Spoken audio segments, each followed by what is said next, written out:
So, Andrew, you're here with us for another episode. Say the line. Oh, we're here to cover another Montreal Canadiens loss. There it is. That's what I wanted to hear. Welcome to Hockey Inside Out.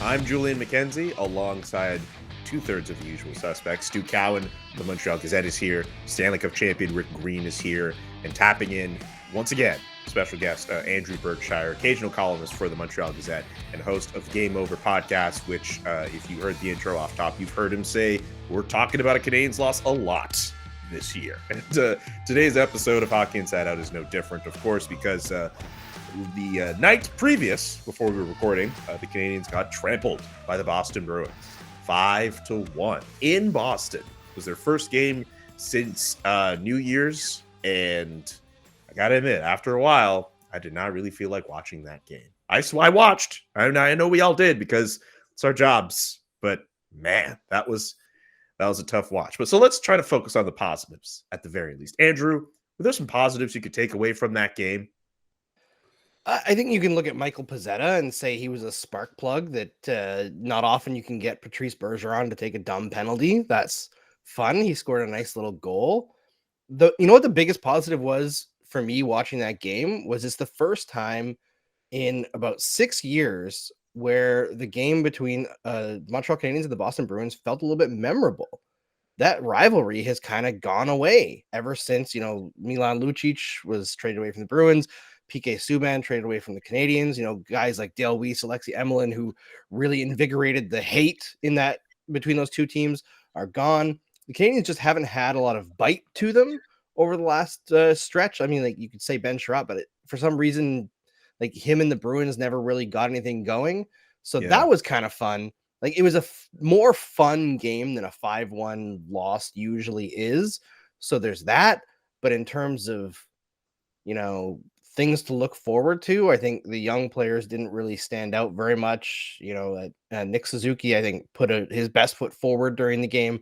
But overall, not a lot. I mean, Jake Allen didn't even make it through the first period, his first game back before getting injured. It's like, this is so this season. Like everything that happened. Like, this second goal where the puck just bounces over the net right to Brad Marchand and he scores. It's like everything that you could script as being this 2021-2022 Montreal Canadiens season happened in that game.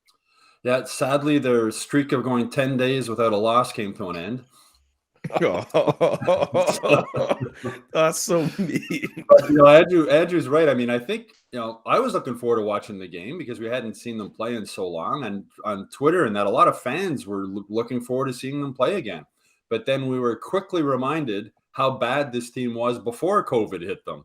This is just a really bad hockey team, and for all the talk during the COVID, when they played that game in Florida, 2 players down with 16 guys on the list, and the list went up to 24. But even before COVID, this was a bad hockey team, and they still are. But Andrew, you bring up Mike Pezzetta, and he was, to me, like almost the only bright spot of that game. And you got to like this guy. I mean, he's got 1 more goal than Cole Caufield now. And the reason for that, he goes to the dirty areas. He's not, He's a physical player, and I'm not sure what his future is with the Canadiens, but I think he's showing the NHL that he can play in the NHL as a 4th line forward and be effective. He's physical.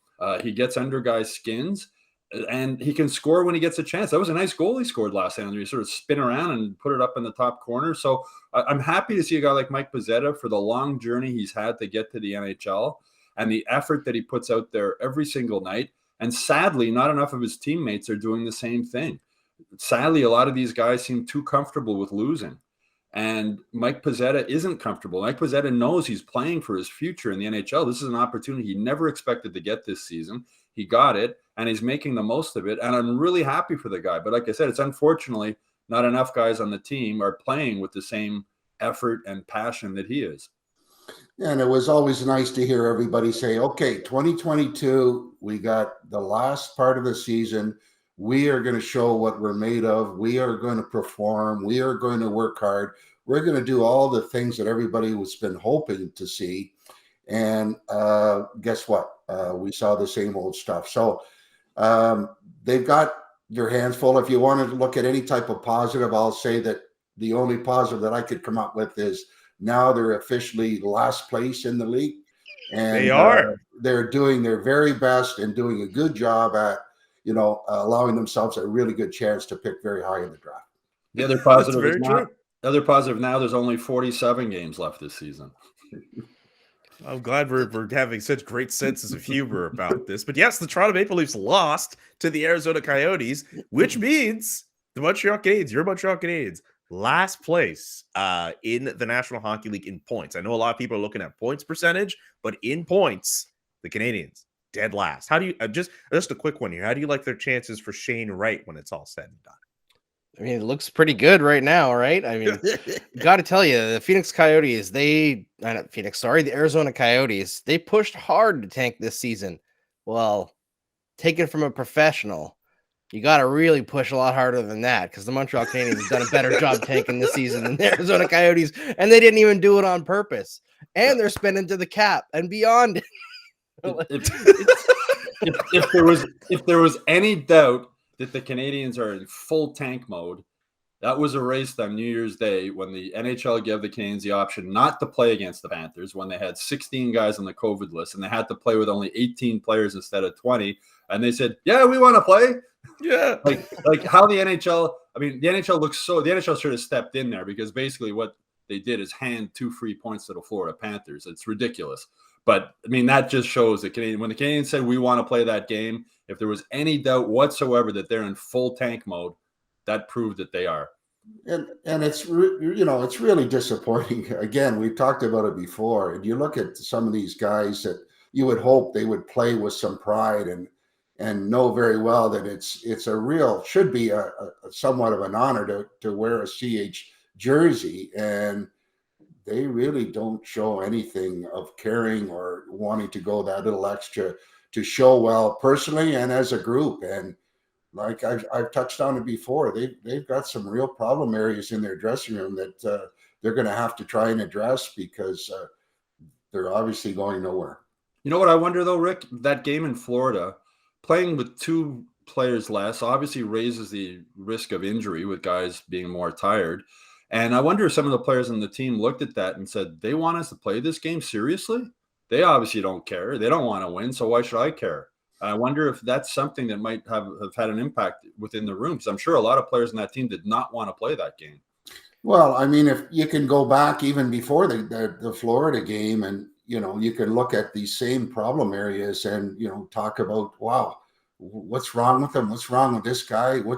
Why is this guy not doing what he's supposed to be doing, et cetera, et cetera. So there's a whole list of real concerning areas that are really tough to watch and really disappointing to see the type of effort and desire to make the difference. And the laziness and the lack of willingness to compete and show well, to me, is just totally unacceptable. And it's quite obvious that they've given up, and they have no sense of urgency to make any difference other than get through the season. And probably some of them wish that, I hate to say it, maybe that they get hurt so they don't have to be involved in some of this crap that's going on with the team. But all joking aside, just really, really tough to watch, and really sad to see that these guys have given up and show no pride whatsoever in trying to show well and do the very best to represent the Montreal Canadiens. Yeah, a lot of players out there not putting in the effort. But to me, the last night's game, Joël Armia was like the poster boy for I don't give a crap this season. That was horrible. Lack of back checking. That was horrible. That was just The guy just got a new contract, 4 years, $3.4 million a year, and he's just out there for a skate. He's got company, but he got that contract, and it's like, okay, For me, it was like Joël Armia was on there, but for me, it was Mike Hoffman. Every time he got the puck, he's like, I'll just whip it to open space. Just like he did not care.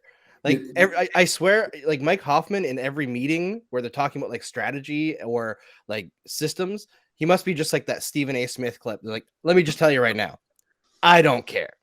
Jesus. Well, Andrew, you bring up a legitimate question about him, and I always thought that when players get bounced around from team to team in a short period of time, it makes you wonder why. And I'm starting to think I understand why he's been moved around from team to team in such a short time, because I'm not sure he's really interested in doing what he has to do to make the difference. Scathing reviews from all three of you about how the way that this team has looked and guys don't care and so much. Would you believe the Canadiens, they may very well still have to have someone on this team be at the All-Star game? Did you know that later tonight, as for the day we're recording, they're going to announce who's going to represent each division at the NHL All-Star Game? Well, I didn't realize this until yesterday. I have to admit. It was funny because NHL.com had Chris Weidman as the guy going, and he was asked about it on Wednesday, and he said, "Wow, I didn't know I had that many family members working at NHL.com." That was just a great line. Okay, he won't be going now because he's going to get suspended for a headbutt. Well, that's right. Yes, that's true. Just before we started, he will be. There will be a hearing for Chris Weidman for his headbutt in that Boston Bruins game. Yes, you are right, Andrew. I mean, you're going to say something. I mean, and then when Weidman was asked, like, if you could pick a player, who would you pick? And he mentioned Jake Allen. I agree. I mean, but Allen's hurt now. We don't know what his situation is, or Nick Suzuki. Apart from that, we were talking about Mike Pezzetta. Send Mike Pezzetta to the All-Star game. No, that would be awesome. I'd love to see Mike Pezzetta go to the All-Star game. That would be. I mean, it's a joke, the All-Star game anyway. And send Mike Pezzetta, have his hair flying around out there. Imagine how excited he would be to go to that. So, I think it'll end up being Nick Suzuki, but why not send Mike Pezzetta? Rick, who is your pick B? I think they should change the format for those teams that have been really bad all year, and just get a hat and throw all the names in the hat, and then just pick a name out of the hat and then go with that, because that's about the biggest importance that you can tie into the All-Star game. But Suzuki, if you want to talk about guys that have the most points and the guys that should represent the Montreal Canadiens, he's going to have to be the go-to guy on that front. Yeah, I'm on Team Suzuki there. I think he makes the most sense. If it's going to be anybody else, I feel like Joe Drouin would be a good story, just because of his comeback year. And he's been, like we talked about last show, he's been the one guy who's actually played to expectations. So maybe him. But I kind of like the idea that Rick had of picking a name out of the hat. Or just if a team is this bad, let the team nominate the guy to go. Don't let the NHL pick. Just like who does the team think deserves it? Send that person. I know it won't really work because they have to have a certain number of defensemen and goalies and such. But I mean, does anybody care about the All-Star game when not just the Montreal Canadiens fans, but this year more than most? I do not. I care more about seeing if all of these other games are going to have to happen. I'm still surprised we're going to have an All-Star game, but also when you look at how America has been handling COVID compared to us in Canada, maybe not so much. But I this year more than most, I do not care about the All-Star game. Pezzetta could be the John Scott of this year's All-Star game. It would be awesome. You are really just going to let this. You really riding for Pezzetta to be at this game. It's going to be awesome. But, I agree. Like, the All-Star game is, I don't know. I mean, I understand from a business standpoint why, but to me, it would make sense to make the All-Star game the Winter Classic game on New Year's Day. Have them play outside, it's just a game of shinny anyway. But then that would eliminate, now they have two big revenue generators in the All-Star game and the Winter Classic, so it would never happen. But to me, if I was Gary Bettman, I think that would be a good way to do the All-Star game. New Year's Day, the Winter Classic. I think all of us would probably watch it if that was the case. But, skills competition outside, stuff like that. But it's not going to happen. Cole Caufield is the next discussion topic for us here on Hockey Inside Out. Through 27 games, 1 goal, 6 assists, 7 points. I don't think too many people will have him on their Calder Trophy ballots this year, unfortunately. So what should the Canadiens do with him right now? The team's not going anywhere. They're not going to win a lot of games.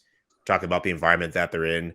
Is it worth keeping him in this environment so he could get more NHL games under his belt?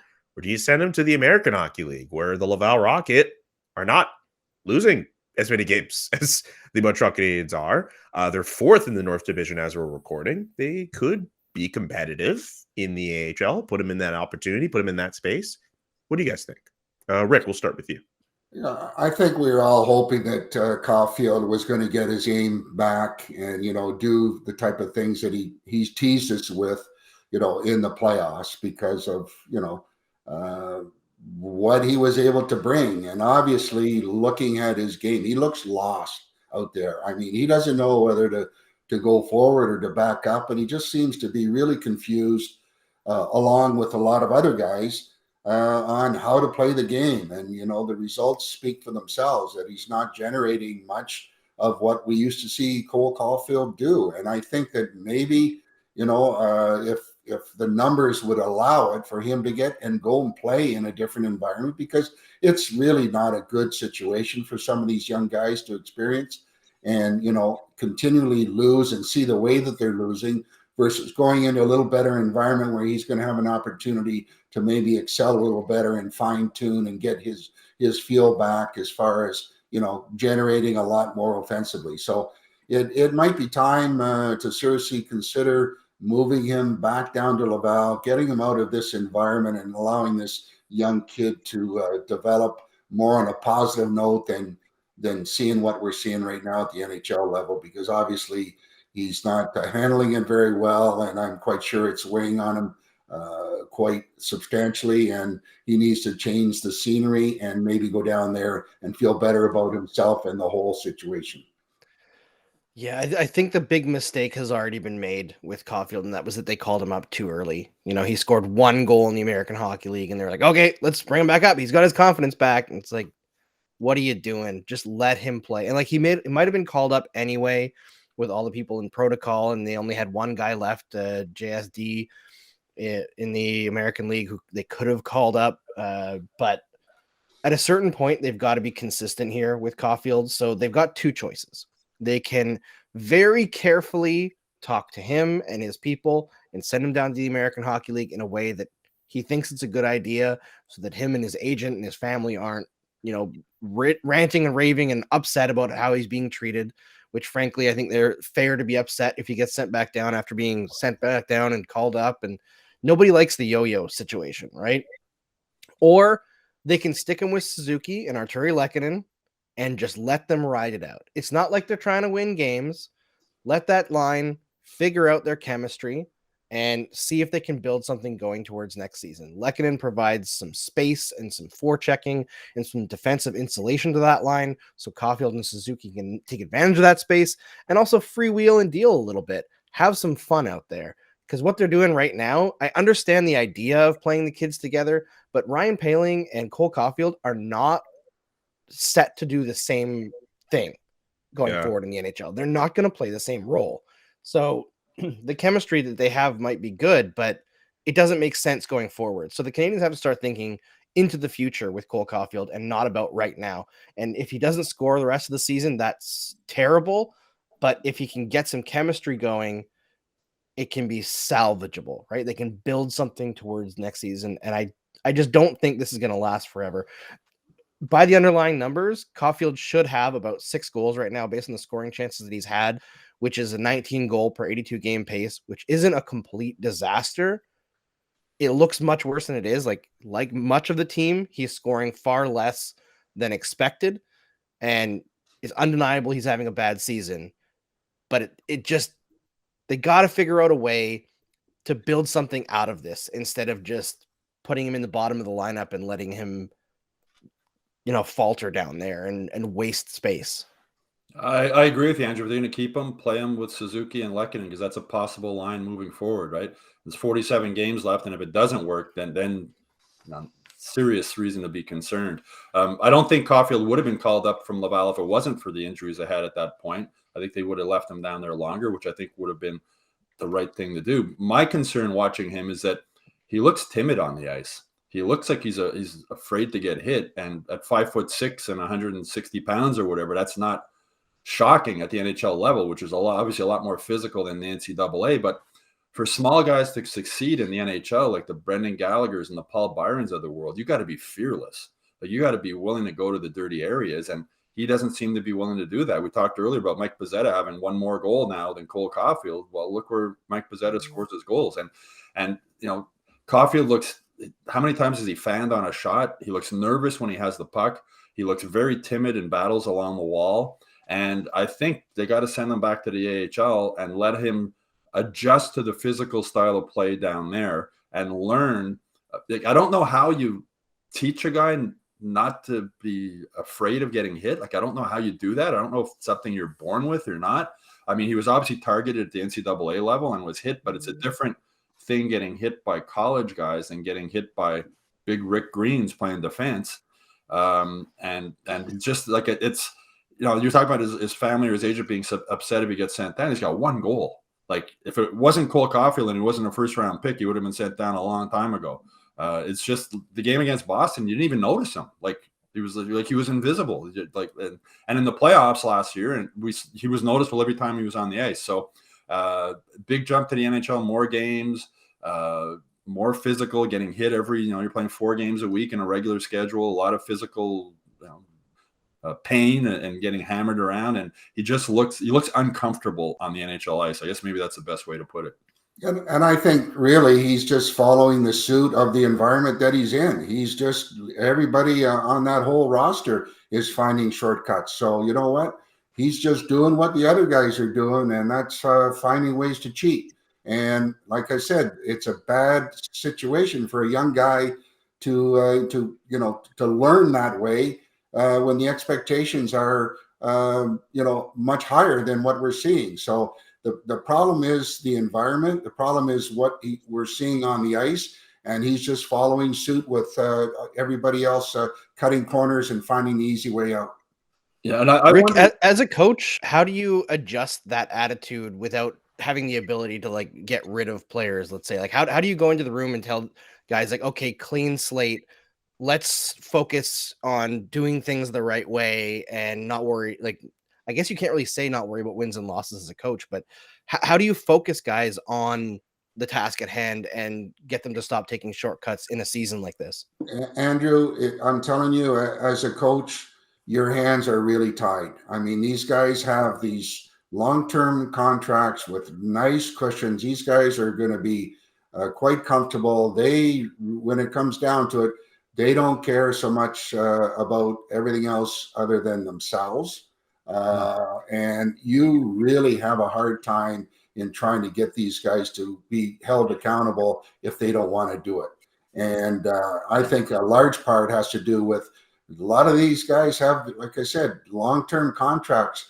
They're not going to go that little extra to make the difference between win and loss when they're struggling like they're struggling. So the coaching side now, you're basically caught in a real tough spot to try and get these guys to respond in any way, because they're going to look at you like you have two heads, and they're going to do it on their terms, because basically the players are the ones that run the show. And the coaches have to be so careful in how they handle these guys to make sure you don't upset them, because if you try to hold them accountable each and every day, they get upset. And not all of them, I don't put them all in the same category, but a coach has to hold them accountable. And if they don't feel like doing it, you got yourself in a bad situation, and it's just a matter of time before something bad happens. Yeah, Rick, you just described Joël Armia perfectly with that contract situation. He looks like he's got the money and just out there for a skate. But you talk about a clean slate. If there was ever going to be a clean slate, it was that game in Boston,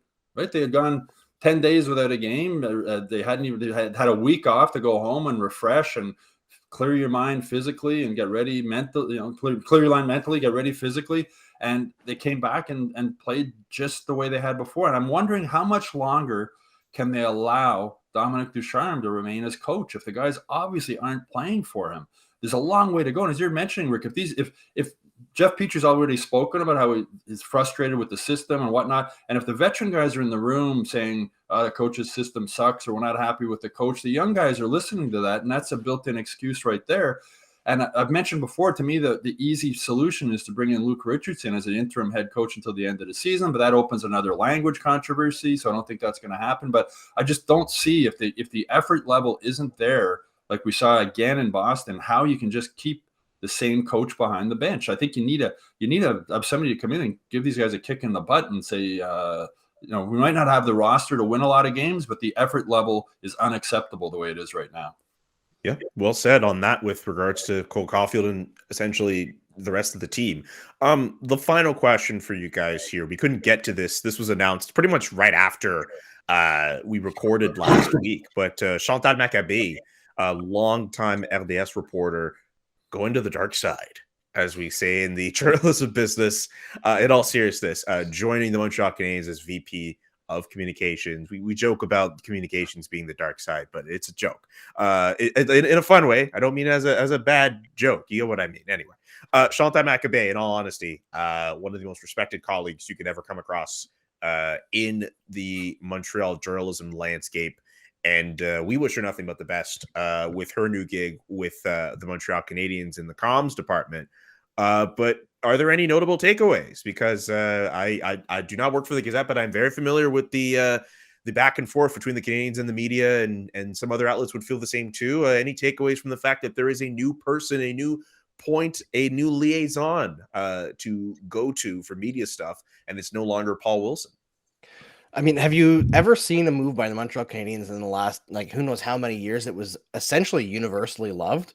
Because this one, the outpouring of support that I saw, I did not see a single negative comment anywhere. Yep. Which shows you, number one, how respected Chantal is. Number two, how much the Canadiens needed something fresh. Yes. It's a breath of fresh air in a season of disappointment. I think you look at the way that media reacted, and it's just overjoyed, because this is somebody who understands their job to a T, who's been there, who's extremely respected, well-loved as a person, and is a pioneer in the industry as well.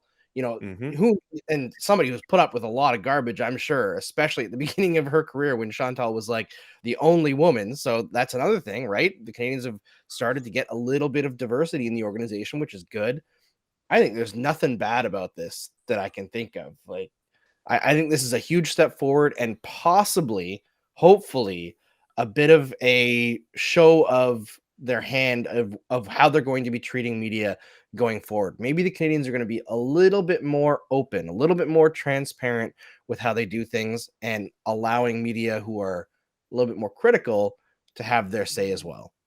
I can't think of a better person for the job, man or woman, than Chantal. I've gotten to know Chantal fairly well over the years, covering the team on the road, etc. And she's one of the nicest women you will ever meet. She's respected by everybody in the media. She's honest and she's fair, which is the two main things that, as a media member, we ask for from media relations people. And Chantal will be both of those. My concern is that when Paul Wilson got the job, I sat down for about an hour with him for a one-on-one interview, and he said a lot of the same things that Chantal is saying now about repairing relationships and everything else. And we know what happened after that. You got to remember, Jeff Molson is still the boss, and whoever's handling the media works for Jeff Molson. So I'm wondering how long Jeff Molson is going to allow Chantal to play nice with the media. I mean, she said that the Canadiens are going to stop treating the media like the enemy. And the thing, from our standpoint, when the Canadiens don't make players available to us for one-on-one type features, the only thing we can write about and focus on is the product on the ice. And when the product on the ice is horrible, there's going to be a lot of negative coverage, because that's all we have to work with. We don't have access to do a human interest story on a one-on-one, because the Canadiens would never make players available for that, at least not to myself or the Gazette. So I think they realize that. And Chantal, that's one of the things that she said. There's heroes on this team. She wants fans to get to know the players better, realize that they're not just numbers and statistics. And that's music to my ears, because, people say, about me or different people are well, you're negative. Well, when the team's as bad as the Canadiens are, and all you have to write about is what's happening on the ice, there's not a lot of positive stuff to write about. Yeah, they're on pace for 17 wins. Yeah. So hopefully now, if we get more access to players, we can write stuff that's not necessarily focusing just on how bad they are on the ice, but what some of these guys are like away from the ice and what they're going through and their families, etc. And so hopefully that happens. But again, Paul Wilson said a lot of the same things when he took over the job, and that didn't last very long. Well, from what I know, and you guys probably have experienced, more with Chantal than I have, but I have come to understand she's very, very well respected and, a very liked person. And I'm very, very pleased for her. And this is a great opportunity for her to step in there. She's been around it for a long time. She has a lot of experience. And I'm quite sure she has a very good feel for what's going on. And I think it's a great move on the Montreal Canadiens to bring a woman like this come in that's well-deserved, and really, really looking forward to her and what she can bring to the organization. Yeah, and Chantal understands how the media works because she was one of us, which I don't think Paul Wilson ever did understand, and seemed to think he could bully people, and that seemed to be his main goal in a lot of times. But as I said, for Chantal, I think she's a perfect person for the job, understanding how both sides work. And I'm keeping my fingers crossed that it's going to continue, and that I think if she's allowed to do her job, she'll do an outstanding job. Should add this as we're recording, Caden Primo on the main roster now, and I believe Michael McNeven has been added to the taxi squad. Not sure what that means for Jake Allen going forward. Maybe it's entirely possible by the time you watch the episode, there could be updates on Jake Allen's injury condition, but we could be seeing a situation where Sam Montembeault and Caden Primo could be between the pipes for the Canadiens for the foreseeable future. But with all that said, that's going to do it for this week's edition of Hockey Inside Out. Andrew, thank you as always for tapping in when we need you. Rick and Stu, faithful soldiers as always. Thank you for your service. Also, visit Hockey Inside Out for brand spanking new episodes and great columns from people like Eric Leon, who write about last night after every Montreal Canadiens game. I know he had a bit of a layoff with the way the schedule has been looking. Subscribe to the YouTube page as well, because we love seeing subscribers for our podcast, because it's always great to have that. And subscribe to the Hockey Inside Out newsletter, montrealgazette.com/newsletter.